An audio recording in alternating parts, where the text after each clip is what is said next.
My name is Alexander Gwynn, and I'm the Director of Development for the Civitas Institute. And it is my great pleasure to introduce our next speaker, Anne McElhinney. Anne is a journalist, a film producer, director, and she writes regularly for a host of international media outlets. Her most recent success is a massive crowdfunding campaign for a movie about America's most prolific serial killer, Kermit Gosnell. The campaign was the most successful Indiegogo fundraising campaign ever, with over 26,500 people contributing $2.25 million in 45 days. McElhinney is also she's also the director and producer of a documentary called Frack Nation, a journalist's search for the fracking truth. It's a documentary on hydraulic fracturing. Yeah, there you go. It's on hydraulic fracturing and the natural gas boom in the United States and abroad. Anne has also produced a variety of other documentaries that combat liberal prejudices and fantasies with pictures and stories that refute 1,000 weasel words. This evening, we will have a screening of Frack Nation at 5 p.m. in the Mendenhall Ballroom, which is just down the hall on the left-hand side. So come to that if you like. And with that, let me introduce Anne McElhinney.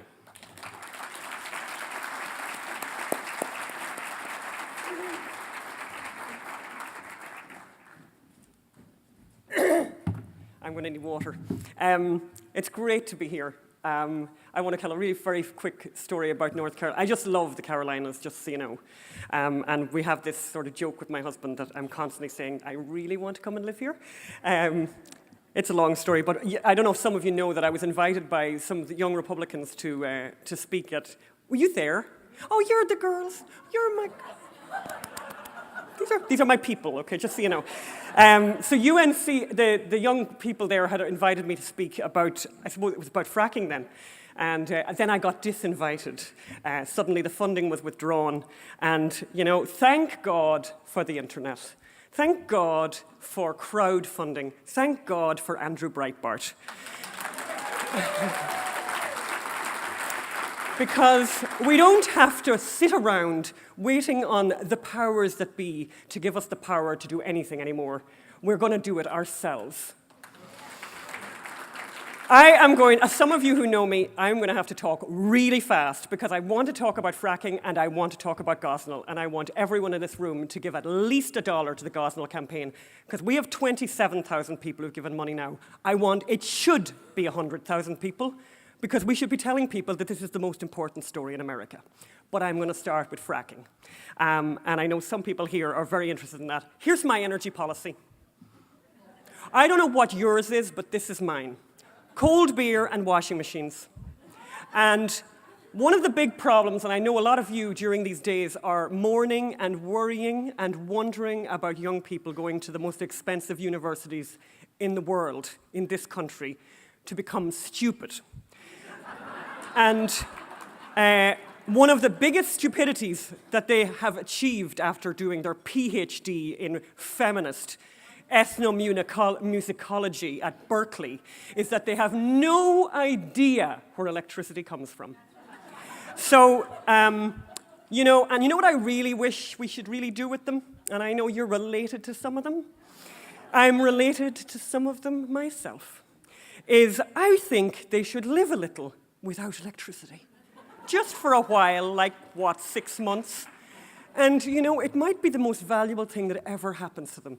For any of you, and some of the older people here, anyone who has lived without electricity, without the miracle of electricity, without clean water, God, we are such idiots, the people who take all of this for granted and take this country for granted. God, and want to go to India on holidays. India. Oh my God, I mean, have you read the news from India recently? They interviewed the men who raped the girl repeatedly on the bus. They interviewed them. They've made a documentary. And the guys who raped her are interviewed going, I don't know what you're doing talking to me. She deserved it. What's a woman doing out after 6 o'clock? Multiculturalism? Don't get me started. I could be here for a week. I need to get talking about fracking. Energy matters. That's North Korea. You can see it from space. Darkness is bad, and bad things happen in the dark. And we want the light. And they won't take the electricity off us, but they're trying. And I'm going to give you the equipment to slap all those awful relatives you had on the head when they talk to you about fracking. So hold on to your knickers, as they say where I'm from. I'm going to go through all the things that they say. I'm going to go past this, and I'm going to come back to it, because I am under a time constraint. Oh, God, between us and all harm. Right. Here's what they say about fracking. I'm going to go through all of these, the list of what they say, and then I'm going to go through each one of them and give you an answer. Scary new thing. Utter rubbish. The first fracked well in the United States was 1947 in Kansas. Before fracking, the new fracking started, there was about 1 million fracked wells in the United States of America. Have you noticed all the dying people here? I certainly haven't noticed them on the beach in California, I can tell you, where I see 95-year-olds. That's called, and they're jogging. God bless them. And you know why they're jogging? Because they just love their life. And they're having a great time. And God bless them. And they're not planning to retire until they're 100. And they're right. Flammable water. I'm going to go through the list, then I'm going to stop on each one. Flammable water, utter rubbish. Water contamination, including weapons-grade uranium. One of the people who was most filmed and most interviewed, Craig Sautner, who appeared in the documentary Gasland, talked about weapons-grade uranium in his tap water. The BBC reported that, the New York Times reported that, CNN reported that. He got nominated for an Oscar for that documentary. Weapons-grade uranium in the water. My God, if the Iranians only knew that.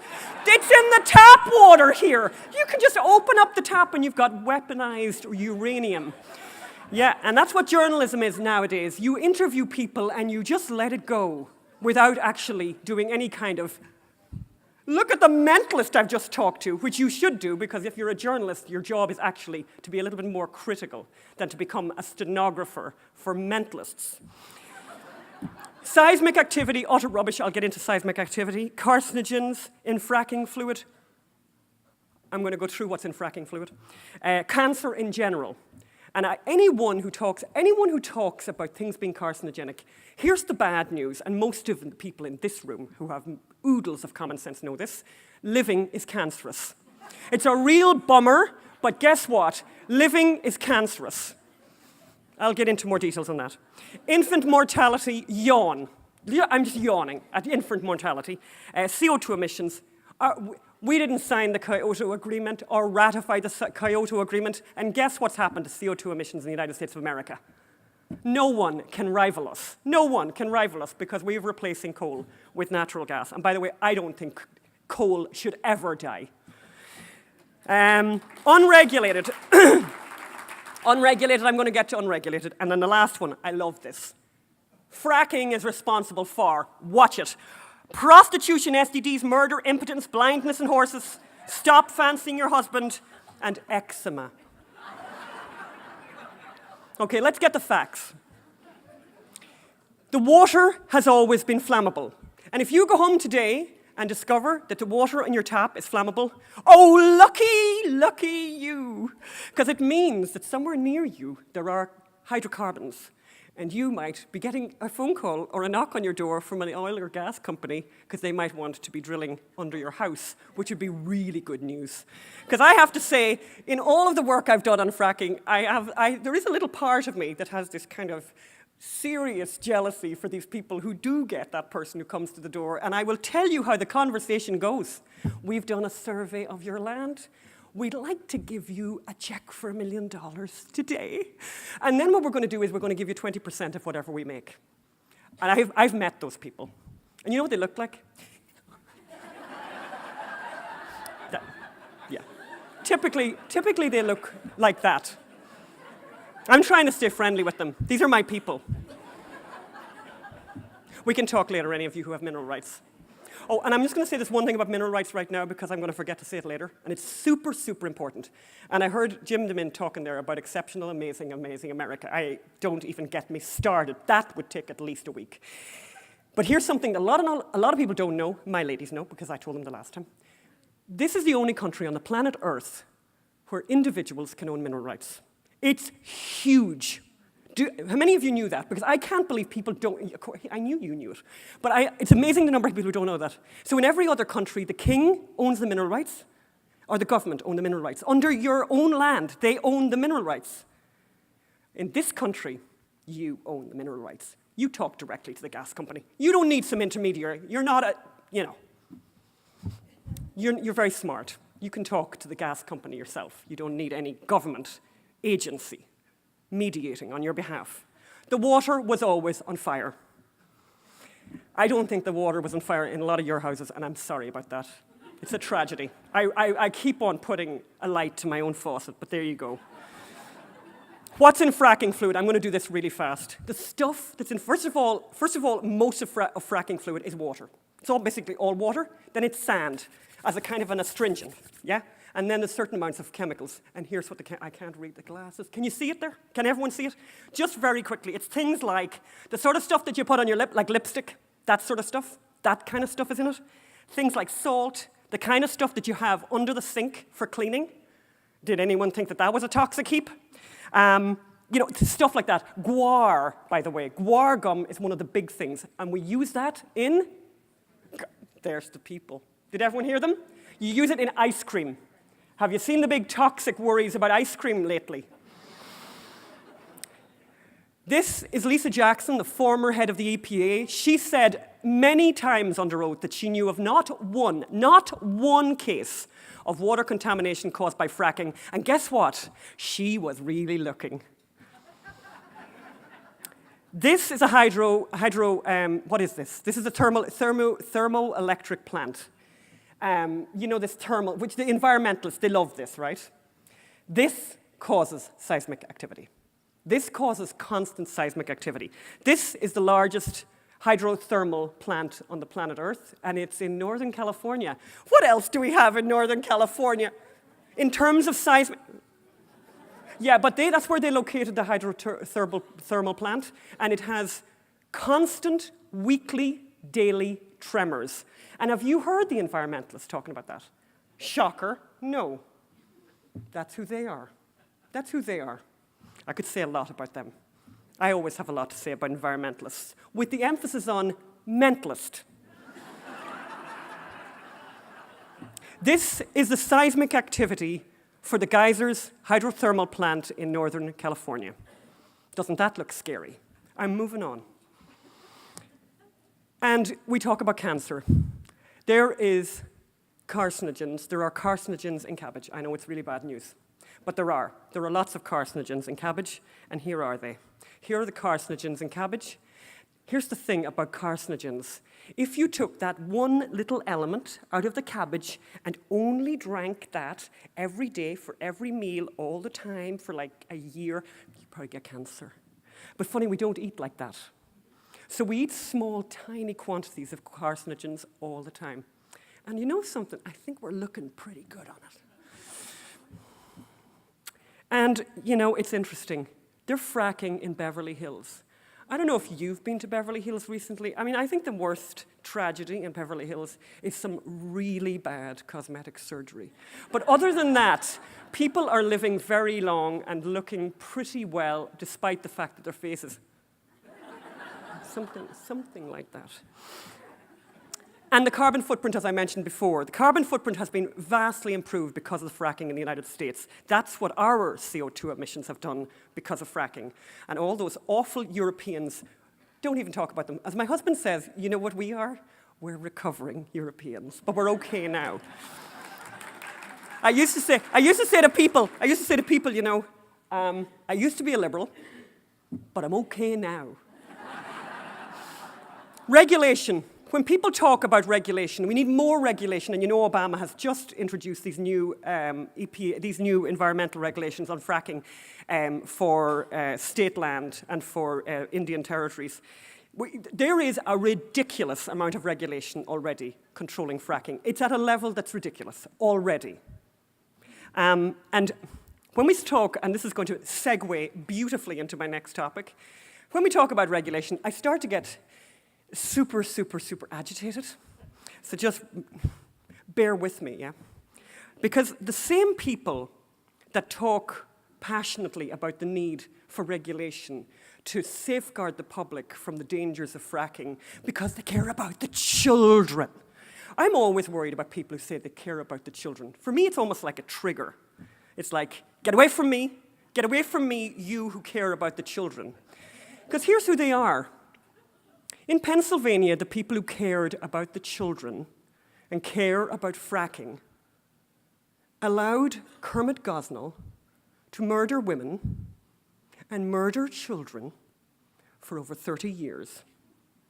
The complaints about Gosnell were legion, up to the walls. And those people who care about children and care about public health moved papers around in Harrisburg. And of all the things I'm learning in the Gosnell case, and it is horrific, and I cry on a daily basis at the depravity that humanity can be. The worst depravity is Harrisburg. There is nothing to compare it. And when those people were interviewed at the grand jury, those horrible, awful excuses for humanity, who got complaint after complaint after complaint and moved the paper around. It's not my job, and I told Mary, and John told the lawyer, and no one moved. These are bad people. There is evil in the world, and sometimes it's disguised by a civil servant sitting on their bottom in a really nice office in Harrisburg, getting a really beautiful salary with wonderful pension benefits, and doing nothing because they couldn't care less about humanity, and they could care much less about the children, because those children died. He killed thousands of children who lived and died painful, painful deaths. They cried. They tried to swim out of toilets. And there are people who cared about the children. You know who we are as conservatives? We hate big government. If there's anything I've learned about Gosnell, they should close. We don't need a Department of Health. Close the whole thing down. Close the whole thing down. Get rid of the whole lot of them. Get rid of the whole lot of them. One of the women who was interviewed at the grand jury, one of the things that she devotes her life to, and I often wonder about people, what are you going to think about when you're on your deathbed? Like, what are you going to think about of who you were? And she closed down nail salons. Well, bully for you, while at 3801, this man was butchering children. They were piling up, the corpses piled up so high in the basement, they started putting them down the waste disposal unit in the kitchen. And no one cared in Harrisburg with their pensionable jobs. They should be in prison, along with Gosnell. For me, they're the worst. They're the absolute worst. And as you know, it brings up, Jodi Arias. I mean, who doesn't know her? Everyone knew who she was, and no one ever heard about Kermit Gosnell. We got reports about her from morning till night, and we never heard about Kermit Gosnell. Despite the fact that the story is exactly what journalists usually love. If it leads, it bleeds. My God, the Kermit Gosnell story bled, and no one reported on it. What dishonesty. How despicable. And people like Andrew Breitbart, heroes like Andrew Breitbart, gave power to people in their pajamas, in their bathrobes, in rooms, like Super Mexican. Who doesn't love Super Mexican? Who am I talking to here? Do we know who Super Mexican is? The people who don't know who Super Mexican is, and are sort of sitting there awkwardly now, are all the people who don't tweet. And if you don't tweet, you really aren't in the fight. And all the people, and I travel around this country, I talk to plenty of women in Tea Party groups, and little women come up in their 80s, and I couldn't tweet. And I just say, shut up. And guess what? They're tweeting now. They're tweeting now, and all you've got to do is get that 12-year-old in your life to set you up with a Twitter account. And all you do, and you don't have to use your name. Don't use your name. Make up a name. Proud patriot. Patriotic girl. And then just retweet. That's all you got to do. Don't even tweet yourself if you don't want to. You just retweet. As I said, the 12-year-old will explain it to you. Let me see where I'm going next. Yeah, I want to do this really fast. Who are these people? Oh God, 8? Okay. Who are the people? Who are the people? Who are these people? Who are these environmentalists? Am I okay on time? Am I okay? Is that a wrap-up number? God. Who are these people? Look at this woman. She's my favorite. Can everyone see what she's got in her hand? So these are the kind of people who care about the environment. Can everyone see what she's got in her hand? Yeah. So she cares about the air quality and the water. This is the kind of people that write to us all the time. The blood of millions of future dead children are on your hands. You know, this is our fan mail. These are the kind of people who are against fracking. You are related to many of them.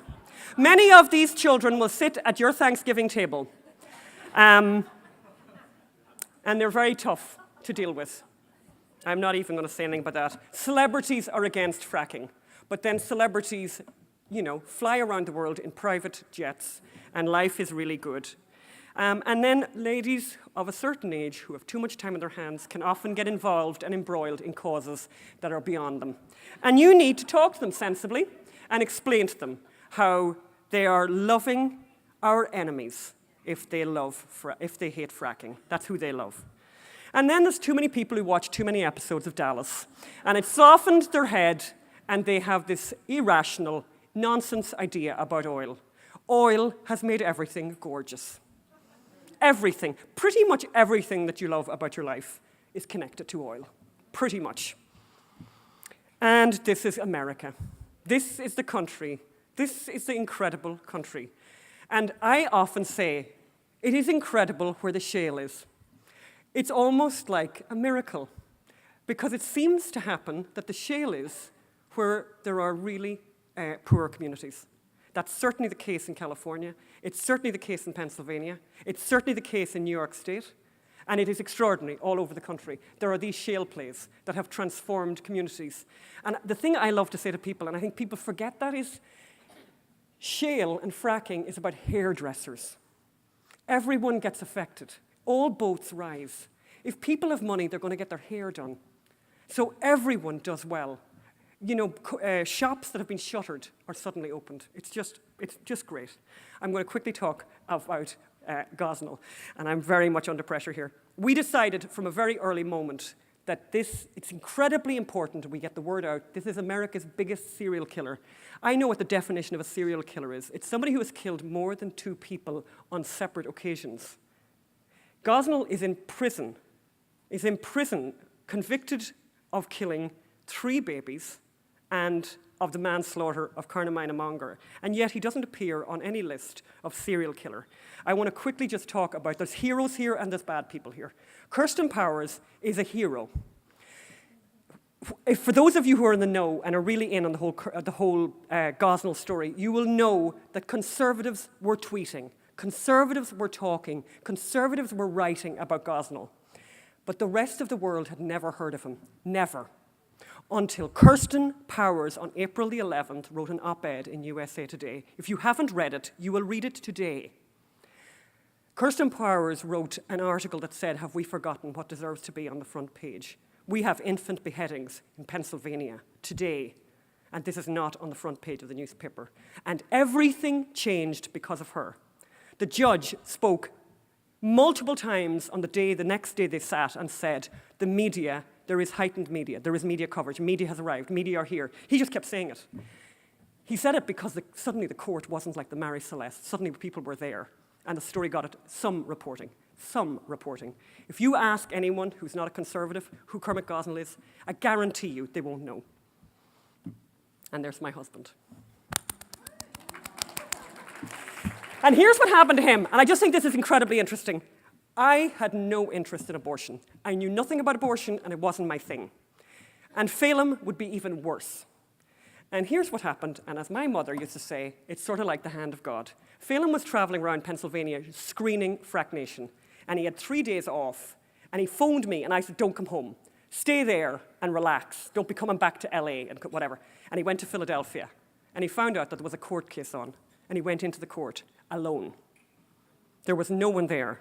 And the first thing that he saw was a huge, huge blow-up photograph of a dead baby. And he is not the same since.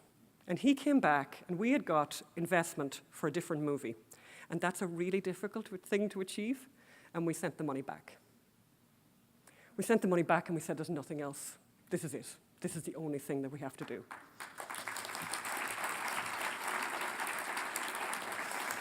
Right now, we did this crowdfunding. It's reopened. Everyone has to give $1. Just give $1, but obviously, clearly, don't hold back. Give more. But every day, I'm reading about these people, and I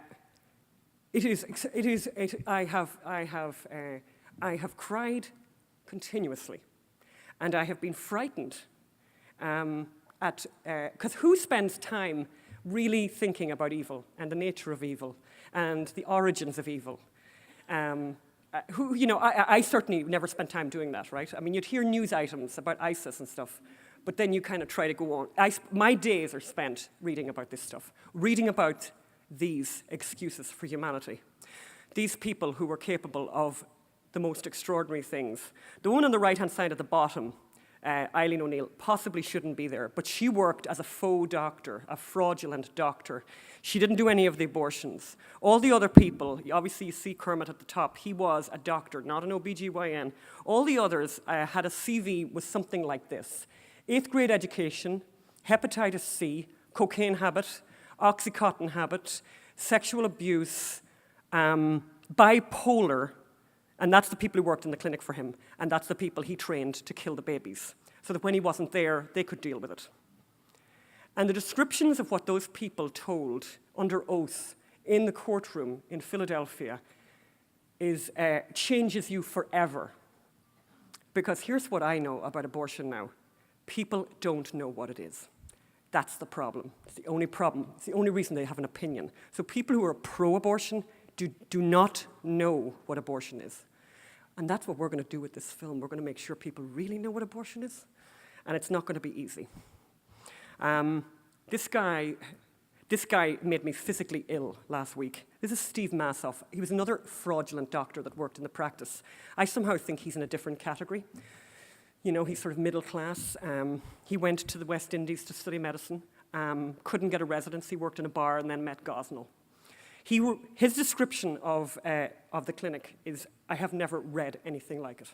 He said that the walls, there was blood pouring down the walls, and he said he ran. He used to run because there were so many babies to be killed. That's what he said, under oath. He's gone to prison for that. And it's very funny, as I worked through Gosnell, the only thing I can think of to compare it to is the Holocaust. I can't think of anything that really matches it. And for those of you, many of you I'm sure have read Eric Metaxas' book. God, yeah, isn't it the best thing ever? Just unbelievable. It's a very tough read. But I just think his thing, silence in the face of evil, is itself evil. God will not hold us guiltless. Not to speak is to speak. Not to act is to act.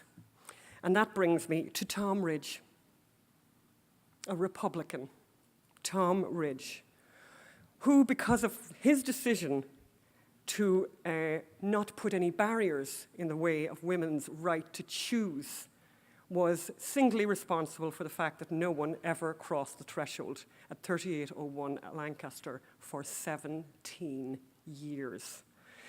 He said, though, that, if there were complaints, they should be acted on. The complaints went up to here. There was a woman who worked there for 3 months and wrote a handwritten complaint describing what was going on there. And people at the Department of Health, they did nothing. And there were so many of them. I have the names. I have written to the...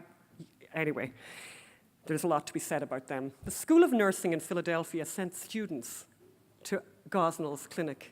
And those students, try and imagine them. You know what a nursing student looks like. You know that kind of shiny-nosed young one? Guess what they did? Nothing. I remember one of the things I was thinking about recently, because I really am spending a lot of time thinking about the nature of evil, but I was thinking of Jonathan, some of you might have seen, Rabbi Jonathan Sachs did an amazing documentary about the Holocaust, and one of the questions was, and it's absolutely, I can't remember the name of it, but you'd easily find it online. One of the things was, where was God in Auschwitz? And he said, it's the wrong question. Where was humanity? where was humanity? The reports that came to the Department of Health in Harrisburg are monumental. And where was humanity? Where was decency? Where was civility? Where was anything? While this mayhem, I'm really struggling with the words to describe it. I have all those kind of words like, and I came up with like Kafkaesque.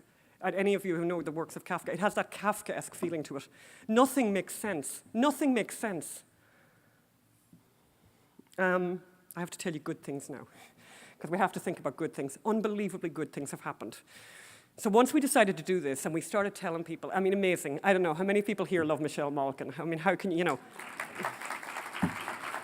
All you tweeters, you tweet at Michelle today and you tell her what I'm about to say.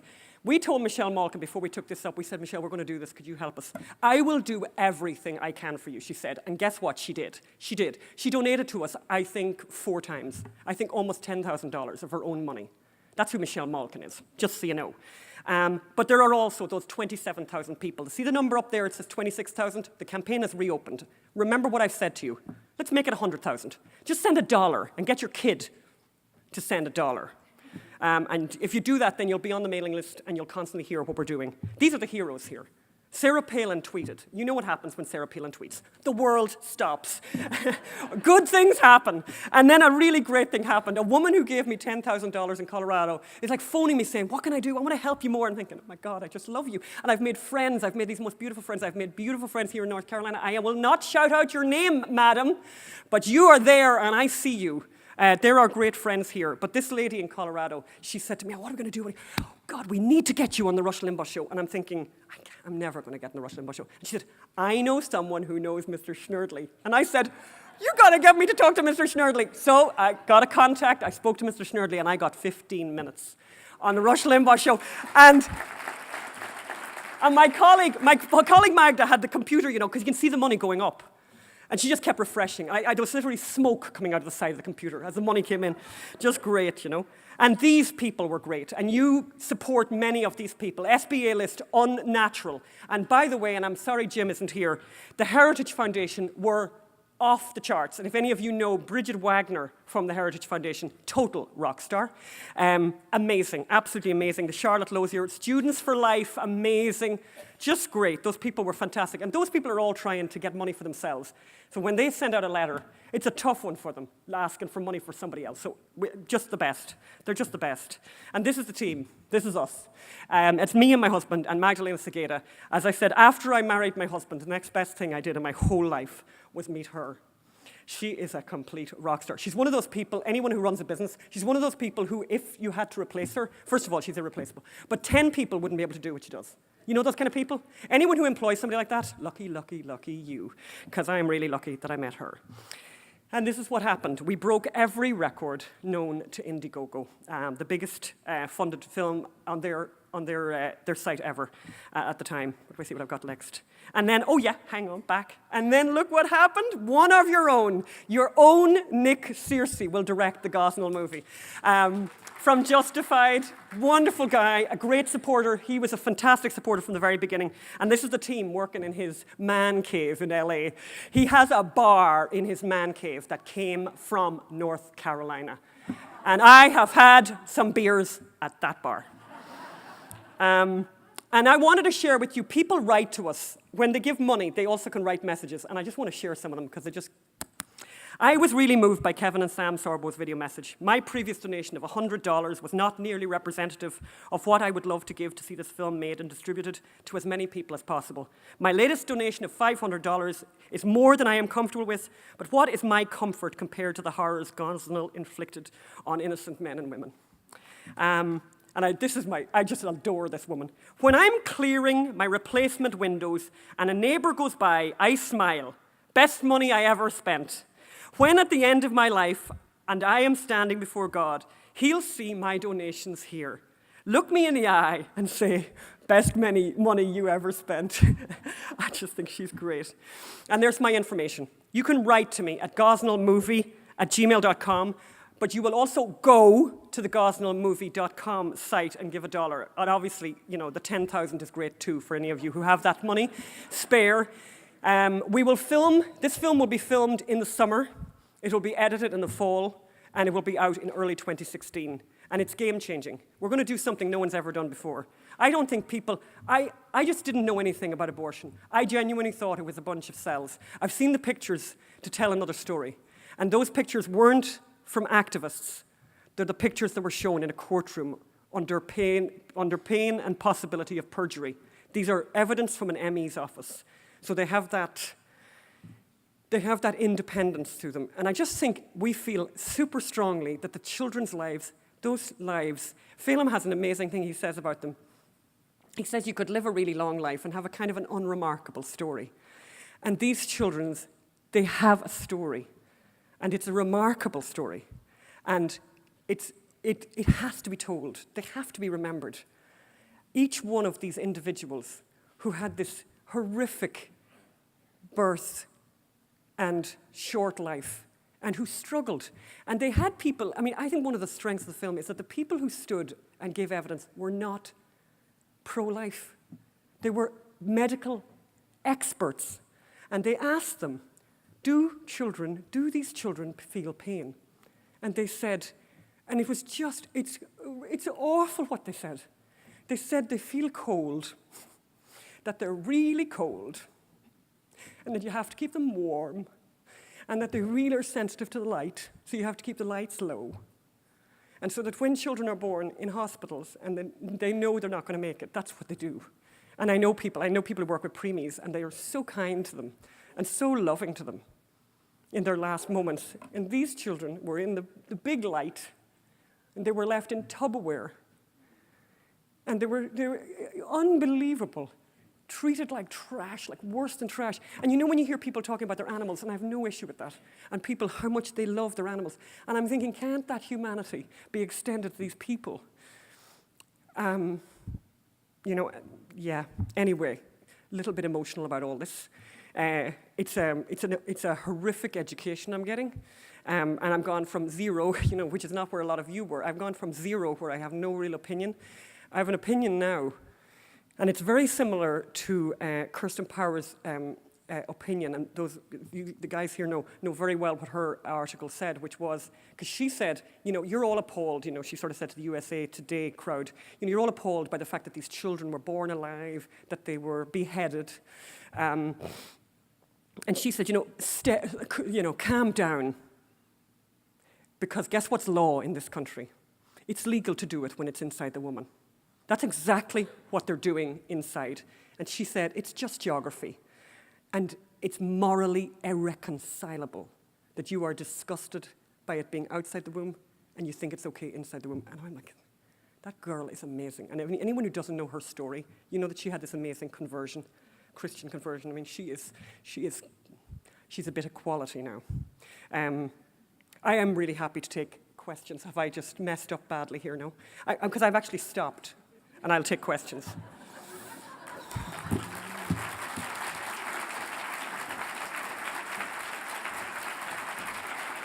Okay, we'll do one question. If it's short, we'll do two. But we really got to move this along. I'm sorry. Anybody, raise your hand if you want to ask a question.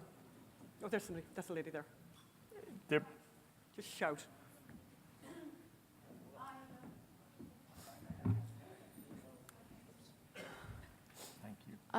I gave birth to a little girl 29 years ago at 21 weeks.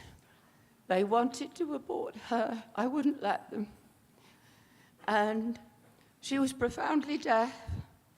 She had to fight like grim death to survive, but she did. And eventually they've mended her hearing and all the rest of it, and she is just the most amazing, intelligent, fantastic child. And under British laws, she could have been aborted. Thank you very much. I think on that note. Please be in touch. Like the Facebook page, Gosnell Movie Facebook page. Give us $1. Please support. And the rest. Please support her and her husband, Phelim's work. They are great. They are storytellers. Thank you. Yeah, I know you said that. They are storytellers, and it's stories that need to be told. Thank you, Anne.